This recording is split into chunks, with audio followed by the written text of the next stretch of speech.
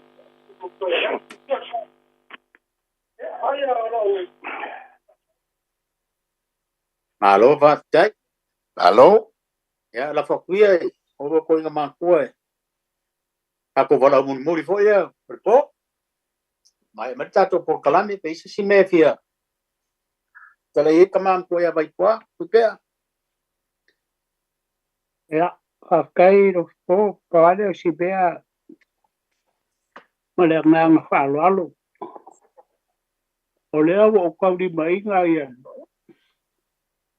e kusi fa kong upo le malo le ngang Samoa le o kusi sila mai e kusi le la kike kusi pa ia ke de foi le ka ti lu ngol ale kale o le ba son ke nga sa wel o akali e moli mai le kusi mai Samoa au kan sanga e kusi ia a femele official pale mia ele I au ia kusi nga ku kuila le wa be ia ia a vesini roi ale ia lo official pale mia po lalbe mga wal kusi ia pa kwel o akali se lo kamala e ko ngol por kalame le ba fidi le kio i sila pa mai roi ale le au ba ma ngai kele me mga oil la kali i kusi oil ngolo kama ia vai puano mautai ia le kusi uma mai alo ngo I vai puano mautai va fidi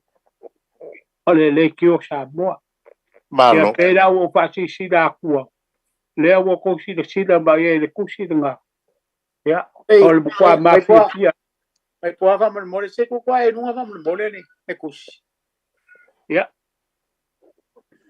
ko le fai ngasi Wah, ya ngale mangingo fekalai wa ia ka ko kama ko ya vai poa ku pe wa le sa lo ngo ko we ke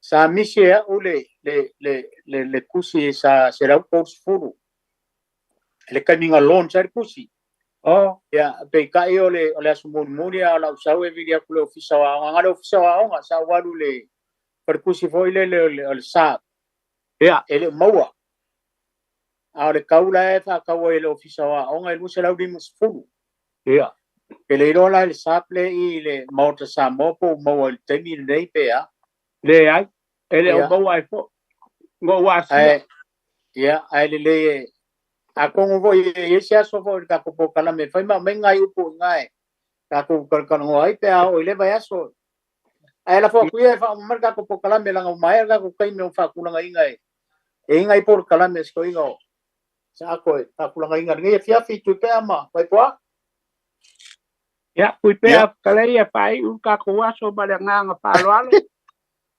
ya ko pe ngal ka ku si se ora ko mai ma ia va ftai o maua mai ya le maua va ftai mo le nei fiafi ia na o si fa manatu lava o lo o iai se fia tele lo saunia I nai mangele au kilani le fai ungo le vai aso asau nei ia o le aso fa fia o le fai ili al tama o le maunga o fao a to iai le luas fulu tausanga talu o na tula I mai le maunga o fao ma le maunga o fao o lo ua I lalo nei o la va inga I nei melpone I le maunga o whau. Au te malanga tuaila e avatu le malanga lea e tātā whaapitoa ai le maunga o whau I nāile. Whale kalapu I mangele. Ia. Teo ka kou o lo malolosi o eva ia mea maa ngai a keri. O e whalongolongo ai fo ie. Awai o te iloa vai pua. E wo whalongolongo I kaimia ke ala kuso o inge I ngai. Au kilangi. Wale o koi eise whaili nga ke mawhaia le maunga o whao. Kaimini ngai. O le whaili mua le wa ia Australia o au. Kaimini ngai mea kau whaili fianga o le maunga o whao. Ia mao le lala o atu. Se I toe Asia ia ta whao te fōina. O le weekend nei lai le sto nai. Whaafia le maunga o whao. Whaatasi ma le fionga ia Aswao Mikael Felice. Ia whaatasi ma le tamaitai o wangalo ia te au tamaitai fōlea nae e lawi loa lava ina I le na pese fōlea o le li. Manei o musika o taimi nei ma utupulanga I fia iai. O stofa ele ngō si mafine. Pei o la tau ia ngā e tau e whiawa wai ma le maunga o whao I le pole na I le whalkalapu I mangele. Ia. Olo o tāpenaina ma whaamabu poina I le tofa ia fiu talapaunga matama o le malaka. Ia le nafa fianga mo le whaiunga le vai so nei. Tātou tā whao I nā vai pua. Ia le langa I whaika o le whale mawalunga wa Painka ngā lua kui runga lo sa I lunga I le mea lo iai le. Ia kupulanga nge kai. Pea tawa ku iai. Ka bai tol baku ai ka o ka whai. Paftai ai Samoa malau whaafonga. Ia o le nā. O le polkalame le nei o le wā filfili. O le polkalame lava na tofaina e le whaife au. Sunga ia lui ponfasio ma le whalitua ia ane. Ma le teleinga ia sa ngala fo i o lo. Whaafoia nei polkalame. Ia ina ia maua bea le whaamanatu o le tātou tūma tātou wanga nuk mamalu. Ia o le tonu ama le ato toa. Ia e le mawhai o na maua I se tasi. E iai lava le tangata ia le na ia fina ngalo malon talitonunga ai moli nei po whaafteitele moli whaasoa whaatamali. O le talamai ngau le au afa mau I tamali e whaapefo ia le whautautanga I whale upolu. Moli atu le whaafteitele, tātou toi wheloa I le maiaso asau, ai moli nei taimi tō whaa soifua. Soifua ia. Ia. Soifua vai pua. Soifua lava. E umawili atu vai pua. Ua na o le Radio Samoa se furulima iwa toru a mo e tautuaina o e ilangu ngana fitu aso le vai aso.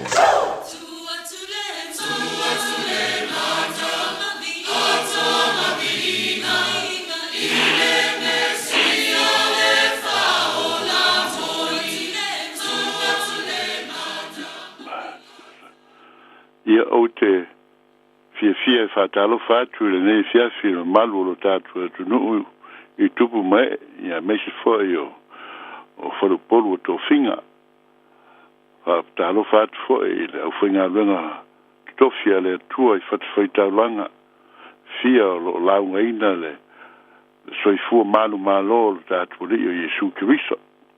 Malo le ngā lue, malo le whatotoa ia o le nei fwoi o tātou pasia le afore o te tau malulu ia toi o nai vai aso ia tātou tau nua tu lea I le spring ia o le tau o ese wa te ai tua le tau malulu ia ai o mai le tau mawhanwhana ia mahalo lava le tawiri mahalo le on sai Il nei fiafi ia la tātou Paul Kalame foi le nei o le areto leola ia fiafi o sorua taitasi whaafitai whaamalo le mafuta mai o le tātou ainga ia o le taulongolongo ia mo le tātou whaamanatu pēwa manatu I le mātango fia o le atua mo le whiringalo ia o loo awa wina ma soani soifua mo le tātou wola nei fiafi ia wa aro I meo lo tupu ele oni whaafefe o le kersiano ai o le o mea o lo tupu ina ia o tātou nofu tāpena, nofu sauni iai, ma le whātua o lo soifua lo tātou li o Yesu Kiriso. Ia la tātou mātu natu ila na fionga, ia ma wai foi se manatu ila nei fiafi, se o tātou te tālo, lo mātou te mai, lo mātou o tua pa ia, whāwhitai tele ila u tau singa ma lo wolofa, wa tei mai aile soifua o lo ainga, tangata Samoa, wa whapito se langona i tangata Samoa o na orangangana, ia e mātou te manatuatu tangata ese uma, ese o lanu ngangana mātunu, mātou te whawhitai o no lea alofa, mātalasi o lau fio, o lo ua mauai i mātou umalawa, le manuia ma le file mua o mai le nei tūlā. Ia tū mau le vi inga ma le whanetanga i lau fio le tua alo whai. Mātou o mai mātou te mānatu natu i lo wanga le lei. Ia mātou whāfu i atu le whanetanga ma le whamanu i lo suafu pa ia. Nganga pa ia whatasi mai, ia mātango fie ma le lei le nei a fiafi mātou mafutanga. Ia maua lunga pēr so vi inga. Swafo lo mātou wale o Yesu Kiriso wa wala tuai le nei talo. Amen. Ia. Le fionga le tualo maua mai le tusia fata oto i lona mta upo e ono. O se tala u tātou whalunga so o iai. Ia ai leo na whamanatu. O te le o atu ia te tātou ai. O le nganga o le tua ina i whamanatu pēr mo i tātou, o le ngata i lau whawafonga i a whapena foi i lo tangata ma o lo launga ina le upo le tua. E ao ina taula mua i la tau ona manino ia masava vali ai i le upo le tua a wā o lona whirangalo le valea o lo o mai ia ma whirangalo i sava vali ai la na whanau. Fai mai le whate oto e ono, fai upo e ono. E o sful tasi, la u fai tawina mo i tātou. Le pai ina e aluia i le loi. Ia wawa ai la na mio ina ia poto ai oe. E le aiso na te tae po se leo leo, po se pule. Ai saunia e ia ana mea ai tau sanga vevela. Ma whaputuina ana mea ai iona po se ai seito. Le pai e te ta oto se ia fea. Se ia e tūla ia fea ai lo moenga. Se ia toi titi sina moe, toi titi sina mata moe. Toi titi se pi lima e te oto ai.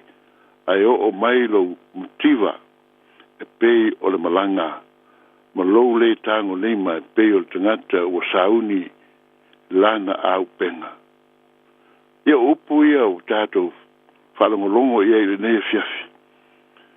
Lo tu sia tonu o le fionga po. Tātou whalongo ia tali tonu o le tele lau whafonga mai i le nei fiafi ua lato manino mamala lama i le nei awa onga tāua al tuspa ia i le tangata pa ie. E le se mea e whirangalo i ai le tua le whanau o le tua le nia fia le se mea fia i ai le tua e le tangata pa ie. Ina ua mau lona ola i le moe ma le nofo ma le ai se mea e whaonga i ai lona malusi. O mea umo whai mai le fionga le tua o mea uma lava e au ngā maua e le loi se tu lou le ne fiafi lona malosi ma mea e mana o mia e lona e lona le tau whatu lona tangata whatu lona loi e a o mai i aso leanga ma aso o timunga ma e a tonu pe o aso ne o tau marulu ina ia ta pena e ia me uma a maua le malosi ma le langi le lei ma manuia i mea uma na te maua. Whaputuputu.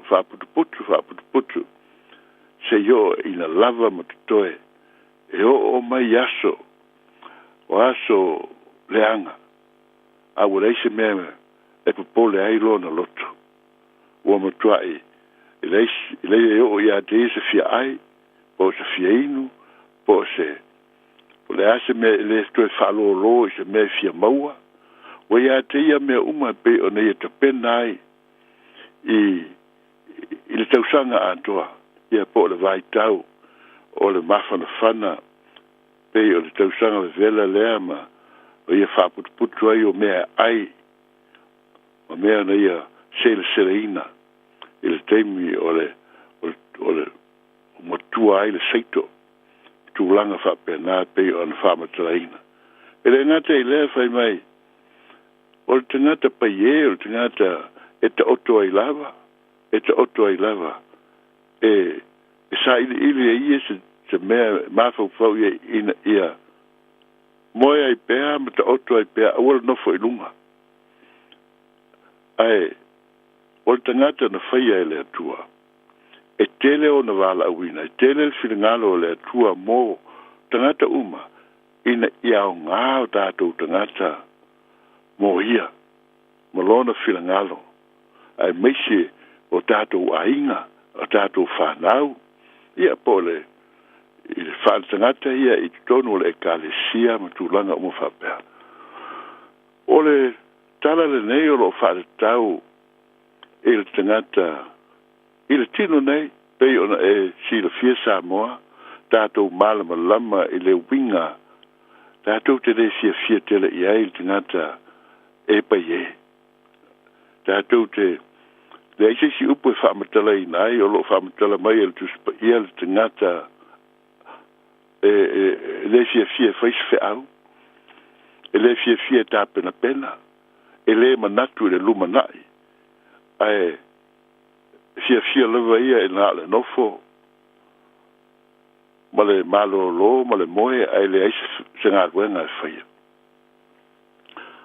a tātou manatu la i nei upu ma nei tala ona tātou manatu ai lea i ai tātou oi o whātatau i ai to fia in tangata pai e o loo tautala i ai tu spa ia e pei ona tātou whaitawina i le nei fiafi o te teletonu a tātou te leiloa pe fia ai o langona lo fia ma mori atu Samoa le tangata pai e whale nganga le tangata e le fia el tatalo o lewa na lotu aina te leiloa vaenga ma le suaina o le tuspa ia e fia lava ia na le whalongolongo e le fia e tautala i se istengata i se upu a lapatai po se upu whamalosi e paielo na mawhau e paielo na loto i mele le uma i tau o na lue i ai le tangata o le atua o le tangata ke o siano e le tatalo e le whaitau tuspa ia e le mana tunatu ina ia ola o ngā mo le istengata e pei o le whirangalo o le atua e tusa ia ma le tangata paie po le tau mawhanawhana po le tau malulu po le ale tau o le tau sanga ai o le tangata paie e le au ngā le tau sanga antoa i lona ola awa e le ise mea na whaaputuina mo le pe ao o mai le tau malulu e le ise mea tapa i ai pe ao o mai puapunga pe ao o mai toftofonga ma whaososonga i ateia e le aise me tapa i ai pe ao o mai ti ngā i lona tino mo lona mawhauwha na le ola whaasama sa manoa na le ola ia pa upuia i nisi ngata na ola lava io ai ole pa ie lea whaale nganga e tā ua ia e tātou o na tātou manatu. E ala o na tupulo wa lofa i lou ta māma o lou tina. Ona o le lofa o le atua o iatu ai. A e le tā pena la lo lua vāma le atua. E te le iloa lofa i listangata. fai mail tus pa ia o le atua o le alofa lava ia a le ia te oe le atua e le ia te oe fo i le alofa ia tonu fa beste ngata oe utere i le atua o te alofa lava e le ai e se selo manatu a wa le alofa o le atua o le alofa ofo i natu e le manao i se tau i mai le manao i se mea tu e fo i mai ai au na i le istingata e tu uma i ailo na mahalosi mo na loto fa maoni fa tino ailo na lofa ilo na usu atangata po lana whanau e a oai o le tangata pa ye e le a o ia lana whanau e nofo e manatu wailoa e ta maiti mea uma wailoa wa matutua i lato ai o le tangata pa ye e o ai le tal noa i lana whanau e le manatu o ia o se mea te tauna ia whaia. Aisea, mai ia rona lai titia pa ye, e manatu e le aise mea lai o na ia whaatonu fua listangata, ua mātutua uma. O winga ia, o manatu ia, la ngona ia o le tangata pa ye whaaleanganga. Nga te le mafau fau pe o ifo ilo na loto, se mea se tau na i soani ai lo na usu atangata. I te tonu o se ainga e whapena. A aru fo i le lotu e le ilonga se mea na te whaia. E le manatu e ala na alu soani fe au ono le vai isi. To a o ina lo na ola soani i fe au ono le vai atu i lan tupulanga o la fo i o e whai fe au. Ai a whai na o ia i se mea, e nofo. O le ola o le tangata pa ie i le olanga a toale nei. O te tonu le nei tala e le o whaale taui, well, o lo tala noa i le pa ie whaale tino. Ai o lo na a toanga a toa. O le tangata pa ie whaale anganga. Sila Samoa. A le ia te oio na e whaputu i le ola alofa i le atua. Whaputu i le ola tari tonu, ma le ola whatuatua i le atua. E le aini mea e te whasoa atu ai, i risi o uso a tangata, a wai te le iloa le winga o le whatuatua ma le alofa.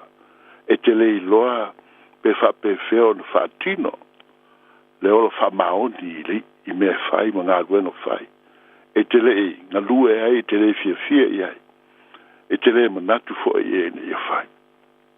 Te le fo i nis tangata, na ola mai au whawhiwhi le mu o la tu wainga.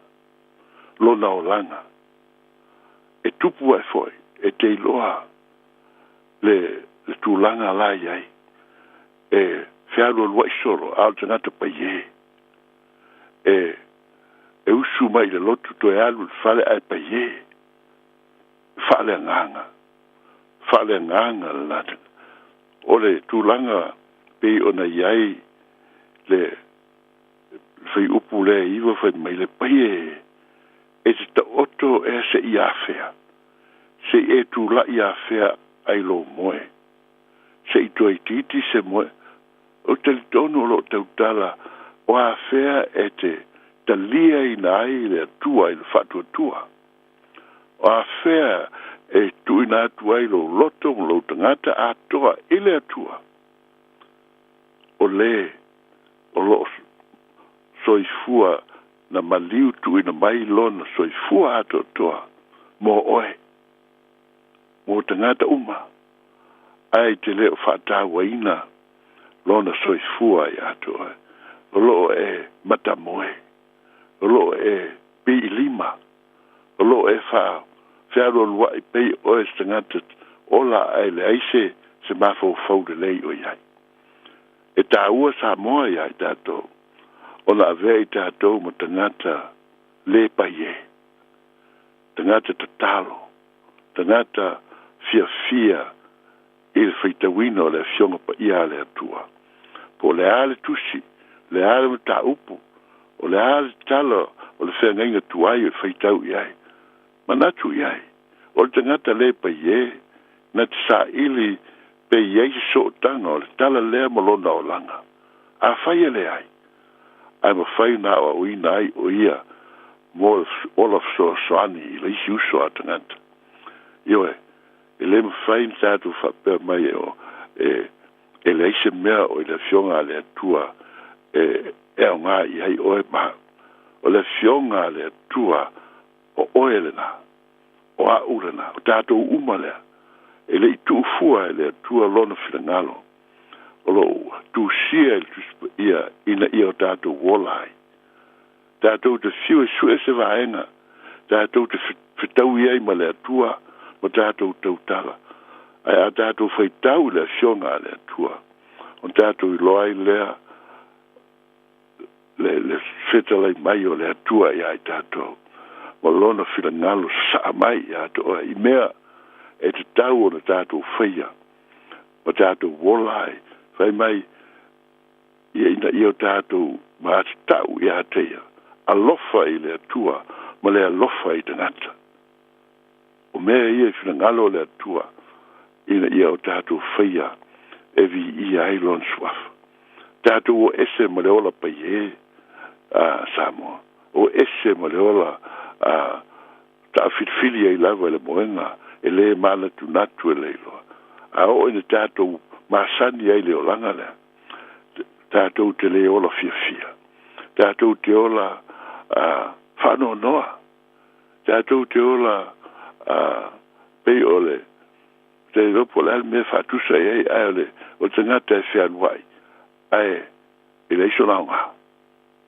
e leiso na e leise se mea o tonu ai lo le manatu e tau ona ia au nai le atua e ala le o tātou ola alo lofa ola tau tua ina le finangalo le atua e tātou uso a tangata tonu a inga whanau taito lua le nuu le kalesia ia e meise o istangata i whafuatu e te talo mo le ainga ngai te rufa sanga i le street ngai te nofoi e te talo i lisi ainga lefa e ona naso o maleo te tele na e pe lua toru fale va aiu to fale le ale tato ngā ruanga fai te talo mo lato o loo fatari tali le tua pe iei sisi e la ngona le alofa i le ainga awa tato te whamasino awa tato te whapena oe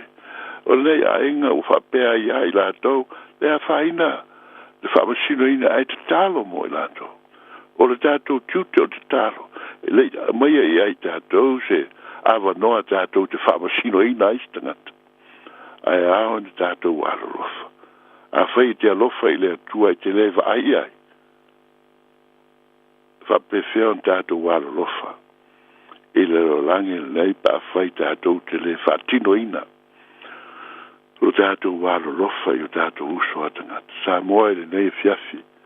O te teritonu ua e masani le upu o le paie. Ua e masani le upu o le matamoe ma le nofo e le fia nofo i lunga. Ai a tātou manatu i le tātou wola whaleanganga.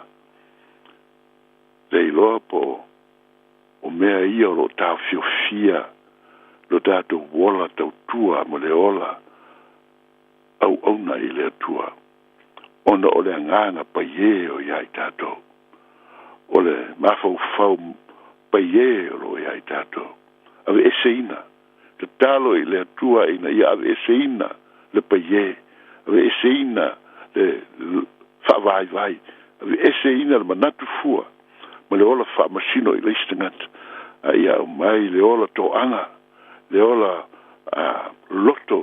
loto atu i le ali tātou te whai ai lona whirangalo ma ia whamanuina lona suafa i mea uma tātou te whai a tātou upu pei ona watu i nisi asu o la ngona e te ngata le alofa i sau upu e whau tua i nai o e tau tala i upu alofa i upu apo apai o upu whate ai nai le loto ting o le istangat pena o upu whatupu ai leita o le tangata pai e na te leiloa upu tautala I upu whaaloalo ma upu alofa. A o le tangata e le o pai e le whaaleanganga e tumu lona fofonga I upu mātanga o fie. I upu vivi o upu alofa. O upu e suia ai le lotoita I le fia mo le filemu. A vea oe Samoa tamati na le tama le teine o se tasi e le o iai le ola pa ie whaaleanganga. Ai alo iai tātou le ola tō anga, le ola tāpena pena, le ola sauniuni. A o mai le teimi e tātou te tuai mo tātou au nātu whaia le whirangalo le atua. A ua tātou nofo tāpena I tāpena ina o hale to lo wola se talo. Lo tātou wola sa ili ma whaitau le fionga le atua. Lo tātou wola ma futa I le li. Ina ia ulu fale mai le atua le nganga pa ia I o tātou loto. O le fale oe o le atua e o fio ai. Ia whaafitai lo whaafonga mai le ni fiafi. Whaafitai tere lawa ta mama tinai lo tō teimi ua o tō whaavanoina mo le nei fiafi. A langona maulunga. Ina ia aua nei mauina le soifua mo le tātou wola. Tātou te mamoe ai pēr. Malo lo. A lo I ai le whiaua le atua lo. Wala wina lo te tofi lo filifili ai oe. Mo lana ngā luenga mo lo whina ngālo. Po le tangata talavou, po le tangata ua matua ua fitu fulu, po wai le tua inga tausanga o iai, e iai le whiaua le atua mo oe. Ia e whaafonga iai, lo feta lai le atua ia te oe, I e leo noa, ia iai ia te oe. Le ola toanga, le ola mataala, le ola fia I le atua, I le nei fiafi. Ia whaamanuia mai le atua I lau whaafonga Samoa, ma ia tu mau ia te ia lo na lava fi inga, la tātou whahiu te talo. Lo mātou ta mai, whaaftei tere I le avanoa, mātou whaasoa ai, mātou tala noa, ia e mātou te talo le ia. E te whaalau tele, e te wha ato toa, lau fionga I loto mo mātou, mafau whau. Ina ia vei mātou en tangata ua whātutumu ina le loto maulalo, le loto taritonu, le loto whātuatua I lau fio. Mātou te tutua I lunga ma le mātala, ma le loto tele, e whaafonga whaalongolongo I lau whetela I mai. Iau ngā I mātou mo lau ngā luenga. Ia mwhaola ina se nganga I se mātou whautua ma upu de lei mātou te tautala iai. A ia vi ia I pēr lo lava suafa mānu mālo. Wala mātou te tālo lea, ma mātou mawhtanga I nei fiafi sau, ia tu mau ia te oele vi inga. Nei maso uma e whaaba vau lava. Tātou toi wheiroa I le nāwa yaso mua pātai ta iatu, ia I lo soi fua Samoa. Al nei teimi, ia whaasoi fuia. Amene.